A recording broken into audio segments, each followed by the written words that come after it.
राधा स्वामी साखी, क्या पवित्र नदियों में सिक्के डालने से पुण्य मिलता है? भाग 1, प्रस्तावना और भूमिका। सद्गुरु बिन ज्ञान नहीं, भटके जीव संसार। बाहर खोजे पुण्य को, भीतर बसे सरकार। भारतवर्ष की संस्कृति गहरी धार्मिकता, श्रद्धा और परंपराओं से सजी है। गंगा, यमुना, सरस्वती जैसी नदियों को मां का दर्जा प्राप्त है। इनमें स्नान करने, दीप प्रवाहित करने और सिक्के डालने की परंपरा प्राचीन काल से चली आ रही है। भक्त श्रद्धा से भरकर सोचता है कि इन कार्यों से उसे पुण्य मिलेगा, पाप धुल जाएंगे और उसे ईश्वर की प्राप्ति के पथ पर आगे बढ़ने का अवसर मिलेगा। पर क्या ये बाहरी कर्म सच में वह पुण्य प्रदान करते हैं जिसकी चाह में आत्मा भटक रही है? क्या सिक्के जल में डालने मात्र से परमात्मा प्रसन्न होते हैं, या फिर यह पुण्य किसी और गूढ़ सत्य की ओर इशारा करता है? इन प्रश्नों का उत्तर केवल बाहरी कर्मकांडों में नहीं, बल्कि गहन आत्मचिंतन और सच्चे मार्गदर्शन में छिपा है। पानी में जो सिक्का डाले, क्या उससे भाव सचे? ना भाव बिना संत मिले, ना संत बिना कछु भजे। राधा स्वामी मत का दृष्टिकोण। राधा स्वामी संत मत आत्मा को आत्मा से मिलाने का मार्ग दिखाता है। इस मत के अनुसार पुण्य कोई वस्तु नहीं जो सिक्का फेंककर प्राप्त हो सके। वास्तविक पुण्य आत्मा की प्रगति में है, अपने अंदर के परम तत्व को पहचानने में है। सत्संग सुन, नाम जप, भीतर कर विचार। भीतर जो ब्रह्म है, ताही करो व्यवहार। राधा स्वामी साखियों में बार बार ये बताया गया है कि बाहरी प्रदर्शन आत्मा की भूख को शांत नहीं कर सकते। जैसे कोई भूखा आदमी रोटी की तस्वीर देखकर तृप्त नहीं हो सकता, वैसे ही कोई जीव ईश्वर को केवल कर्मकांड से प्राप्त नहीं कर सकता।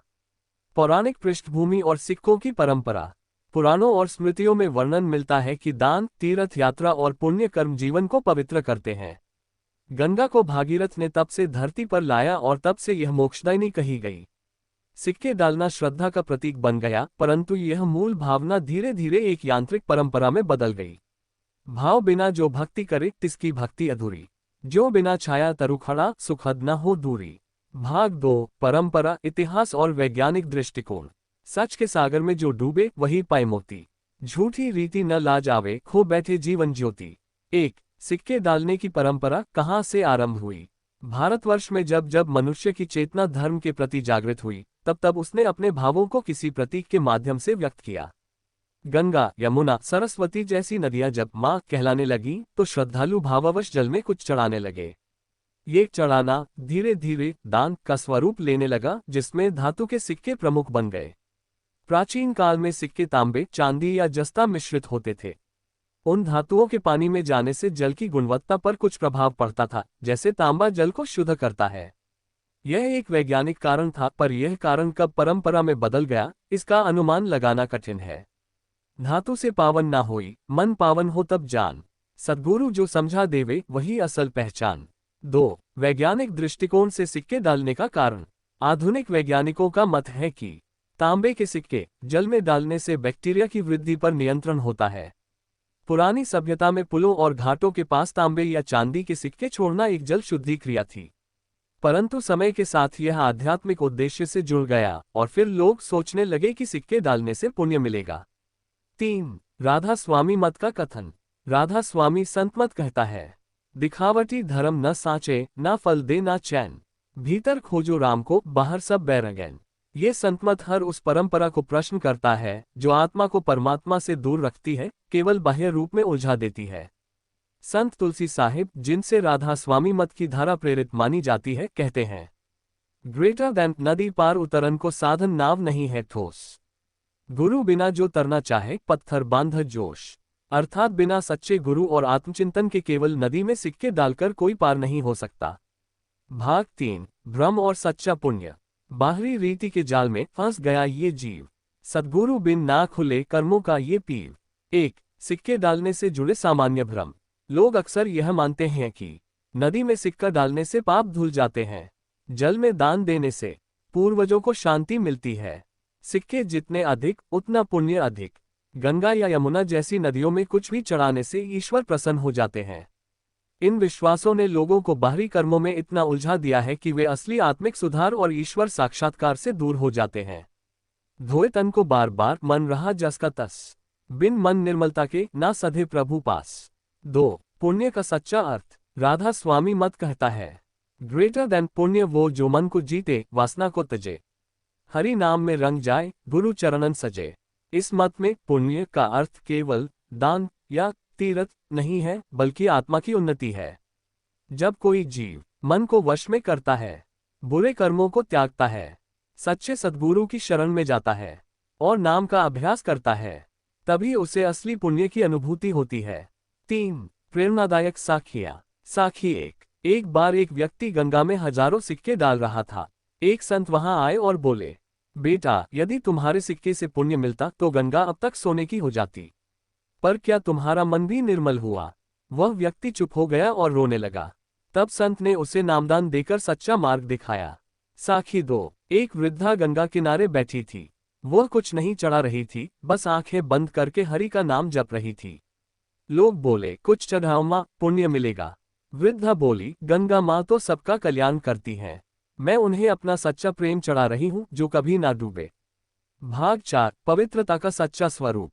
जल पावन है सृष्टि का, पर मन पावन कब होई। जब भीतर राम बसे तब जीवन सुफल होई। 1. राधा स्वामी संतों की दृष्टि से पवित्रता क्या है? राधा स्वामी संतों के अनुसार पवित्रता केवल तन की नहीं, मन और आत्मा की होती है। मनुष्य दिन में 5 बार स्नान कर ले, गंगा जल से भी, परंतु यदि मन क्रोध, काम, लोभ और अहंकार से भरा है तो वह पवित्र नहीं कहलाता। तन नहाए गंगा जल से, मन रहे मैला भारी। कभी न होवे सच्चा मेल जब तक संत न उबारी। पवित्रता तब आती है जब मन निर्मल होता है, जब विचारों में स्वार्थ नहीं होता, जब हरि नाम में दिल रम जाता है, जब जीव सेवा, दया और प्रेम का आचरण करता है। 2. जल की महिमा और मन की शुद्धि का संबंध। जल तो सदा से पावन है, जीवनदाता, शीतल, विनम्र। परंतु जल केवल तन को धोता है, मन को धोने के लिए नाम की आवश्यकता है। गंगा बहती शीतल, मन की अग्नि बुझाए ना। नाम बिना न होई शांति, संत बतावे जो राह। गुरुबानी में कहा गया है, हरि का नाम जल से बढ़कर है, वही सब संकट हरता है। यानी असली गंगा तो भीतर बहती है, जब नाम स्मरण होता है, वह अंतर में शांति और पवित्रता की धारा बहा देती है। 3. प्रेरणादायक साखियां। साखी 3। एक युवक प्रतिदिन यमुना किनारे जाकर सिक्के डालता था। एक दिन एक साधु ने पूछा, क्यों करते हो ये? युवक बोला, पाप धुलते हैं। साधु बोले, पाप धुलेंगे जब तुम उसे करोगे ही नहीं। पानी से नहीं, प्रवृत्ति से छुटकारा पाओ। उस दिन से युवक ने गहराई से आत्मचिंतन शुरू किया और संत मत को अपनाया। साखी 4। एक भक्त हर महीने हरिद्वार जाकर गंगा में सिक्के डालता था। एक बार सत्संग में उसे समझाया गया कि ग्रेटर देन 2 सिक्के तो हर बार देता है, पर क्या अपने बुरे विचार छोड़ता है? ये वचन उसके मन में बैठ गया। उसने बाहरी प्रदर्शन छोड़ भीतर की यात्रा शुरू की। भाग 5। सच्चा पुण्य, सेवा, सुमिरन और सत्याचरण। पुण्य ना तौलो सिक्कों से, पुण्य ना नापो कर्म। पुण्य वही जो दे निजा को, आत्मा को धर्म। 1. सेवा, सच्चा धर्म। राधा स्वामी मत में सेवा को महान पुण्य बताया गया है, लेकिन ये सेवा केवल शरीर से नहीं, मन, वचन और कर्म से होती है। 3 प्रकार की सेवा बताई गई है। तन की सेवा, दूसरों की मदद करना। आश्रम की सेवा, शारीरिक श्रम से भक्ति करना। मन की सेवा, सत्संग में एकाग्रचित होना, बुरे विचारों को रोकना। धन की सेवा, जरूरतमंदों की सहायता, गुरु की शिक्षाओं के प्रचार में योगदान। सेवा करे जो मन लगाए, वही आत्मा प्रभु से मिलाए। ना दिखावा, ना अभिमान, सेवा में हो सच्चा ध्यान। 2. सुमिरन, नाम स्मरण, पुण्य का मूल। सुमिरन यानी सद्गुरु द्वारा दिया गया नाम आत्मा की असली कमाई है। यह कोई दिखावटी जाप नहीं, बल्कि अंतर की धारा है, जो जीव को धीरे धीरे संसार के भ्रम से निकालकर सच्चे आनंद में ले जाती है। हरि नाम जो निज में धारे, वही पुण्य का मूल आधार। बाहरी पूजन में उलझा ना पाए जीवन सार। राधा स्वामी मत में कहा गया है कि सच्चा पुण्य वही है जो आत्मा को नाम में जोड़ दे और उसे जन्म मरण के बंधन से मुक्त करे। 3. सत्याचरण, पुण्य की नींव। पुण्य तभी टिकता है जब जीवन में सच्चाई, नम्रता, संयम और करुणा हो। जो जीव किसी का दिल नहीं दुखाता, झूठ नहीं बोलता, व्यसन से दूर रहता है और आत्मनिरीक्षण करता है, वही पुण्यात्मा कहलाता है। ना मंदिर, ना घाट असली, ना जल में डाले दान। असली तीर्थ तो वह हृदय जहां बसे भगवान।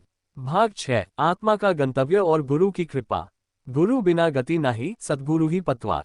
माया सागर से तारे, दे अंतर अपार। 1. आत्मा का गंतव्य क्या है? राधा स्वामी संतमत के अनुसार आत्मा का असली गंतव्य सच्चखंड है, वह परमधाम जहां से आत्मा आई है। संसार केवल एक अस्थायी ठिकाना है और जितने भी बाहरी कर्म किए जाते हैं, जैसे सिक्के डालना, व्रत, तीर्थयात्रा आदि, वे तब तक अधूरे हैं जब तक आत्मा भीतर की यात्रा नहीं करती। बाहर मंदिर कितना भी सजा लो, भीतर जब तक दीप न बहे, ना राम मिले, ना राह खुले, बस चक्कर में जीवन ढहे। 2. गुरु की कृपा का महत्व। गुरु वह होता है जो आत्मा को जगाता है, उसे नाम प्रदान करता है, अंतर का रास्ता दिखाता है और अपने अनुभव से सिखाता है कि सच्चा पुण्य भीतर की खोज में है, न कि सिक्के डालने में। संत तुलसी साहिब कहते हैं, ग्रेटर देन गुरु बिन गति नाही, ये सृष्टि का विधान। जो बिन नाव उतरना चाहे, बह जाए ज्ञान। गुरु की कृपा से ही जीव को अंतर में ध्वनि सुनाई देती है, वही नाद, वही शब्द जो उसे वापस परमधाम की ओर खींचता है। 3. संतों की गवाही, पुण्य की असली परिभाषा। संत बाबा जयमल सिंह जी ने कहा, ग्रेटर देन बेटा, सिक्के डालना तो पानी की लहरों को छूना है, सच्चा पुण्य तो भीतर की गहराइयों में उतरना है। संत तुलसी साहिब की साखी, पुण्य ना माने भक्ति को, ना पाप से डर मन, सद्गुरु चरण में जो रम जाए, वही असली जन। ये संत हमेशा इस बात पर जोर देते हैं कि पुण्य वह नहीं जो लोगों को दिखाया जाए, पुण्य वह है जो आत्मा को शुद्ध करे और परमात्मा के करीब लाए। भाग 7, आधुनिक युग में पुण्य और जीवन को पुण्यमय कैसे बनाएं। समय बदला, साधन बदले, पर सत्य वही ठहरा, भीतर जो दीप जलाया, वही भवसागर से बहरा। 1. आधुनिक युग में पुण्य की व्याख्या। आज का समय वैज्ञानिक सोच, तकनीक और तेज जीवन शैली का युग है। लोग पुण्य को अब भी पुराने रीति रिवाजों में खोजते हैं, जबकि वास्तविकता यह है कि आज भी सच्चा पुण्य वही है जो आत्मा को ऊपर उठाए। भीड़ में खोया धर्म, कर्म हो गए व्यापार, नाम सुमिरन जो रह गया, वही है मोक्ष का द्वार। राधा स्वामी मत आज के युग में भी यही कहता है, पुण्य केवल कर्म नहीं, भावना है। पुण्य तब है जब कोई भूखे को भोजन दे लेकिन अभिमान न करे, कोई सत्संग सुने और उसका पालन करे, कोई भीतर झांके और अहंकार को छोड़े। 2. पर्यावरण और नदी संरक्षण का संतमत से संबंध। राधा स्वामी मत में प्रकृति की सेवा भी पुण्य मानी जाती है। जब हम नदियों में सिक्के डालकर गंदगी बढ़ाते हैं, तो ये पुण्य नहीं बल्कि अधर्म है। गंगा को मां कहा, फिर क्यों दूषित की धार, भक्ति वो जो जल बचाए, ना करे उस पर वार। आज यदि कोई गंगा मां को सम्मान देना चाहता है, तो उसमें कूड़ा या सिक्के न डाले, उसका जल साफ रखने में योगदान दे, आसपास स्वच्छता बनाए रखे। ये सेवा भी पुण्य है, क्योंकि यह धर्म और विज्ञान का संगम है। 3. जीवन को पुण्यमय बनाने की 5 बातें। 1. प्रतिदिन नाम सुमिरन करें, सुबह शाम कम से कम 30 मिनट तक नाम का जाप करें। 2. झूठ, लालच और क्रोध से बचें, यह मन के दोष हैं जो पुण्य की कमाई को नष्ट कर देते हैं। 3. किसी जरूरतमंद की निस्वार्थ मदद करें, बिना दिखावे के सहायता करना पुण्य का श्रेष्ठ रूप है। 4. सत्संग में नियमित भाग लें, संतों की वाणी सुनकर मन निर्मल होता है। 5. प्रकृति की रक्षा करें, नदी, पेड़, पशु सब ईश्वर की रचना है, इनकी सेवा भी भक्ति है। भाग 8, सिक्के नहीं, नाम की मुद्रा कमाओ, ना सोने चांदी की थैली, ना गंगा में सिक्का भारी, नाम की मुद्रा जो संग हो, वही भाव से तरकारी। 1. सिक्के नहीं, नाम की मुद्रा क्या है। जब कोई व्यक्ति गंगा या यमुना में सिक्का डालता है, तो वह एक बाहरी क्रिया करता है, एक प्रतीकात्मक दान। लेकिन राधा स्वामी मत हमें नाम की मुद्रा कमाने को कहता है, जो भीतर का धन है, और केवल वही इस जन्म और अगला सुधारता है। नाम की मुद्रा का अर्थ, सद्गुरु से जो पावन नाम शब्द मिलता है, उसका निरंतर अभ्यास, मन, इंद्रियों और वासनाओं को जीतना और उस नाम में स्थिर होकर आत्मा को ऊर्ध्वगामी बनाना, यही है सच्चा पुण्य, यही है नाम की मुद्रा। सद्गुरु दे जो नाम की थैली, वही अमोल खजाना, कर्मों के सारे ऋण मिटे, आत्मा पाए ठिकाना। 2. परमात्मा की असली पूजा क्या है। परमात्मा की पूजा ना तो किसी मूर्ति से पूरी होती है, ना नदी में चढ़ावे से, ना दिखावटी व्रत और दान से। असली पूजा है मन को शांत करके अंतर में बैठना, नाम का स्मरण करना और सद्गुरु के बताए मार्ग पर चलना। भीतर बसा है राम, बाहर तू क्यों खोजे, नाम की जो बात समझ ले, जन्मों के बंधन खोल दे। 3. समर्पण गीत, स्वर, संतवानी शैली में। ग्रेटर देन, ना सिक्का डालूं जलधारा में, ना फूल चढ़ाऊं घाट, गुरु कृपा से जो नाम मिला है, वही मेरा है ठाठ। भीतर गंगा बहती है, हरि का नाम जहां, वही पुण्य, वही तीर्थ, वही आत्मा का जहां। गुरु चरणन में जो रमे, वही धन्य भागी जान, सिक्के से न तर सके, नाम से मिले भगवान। योजक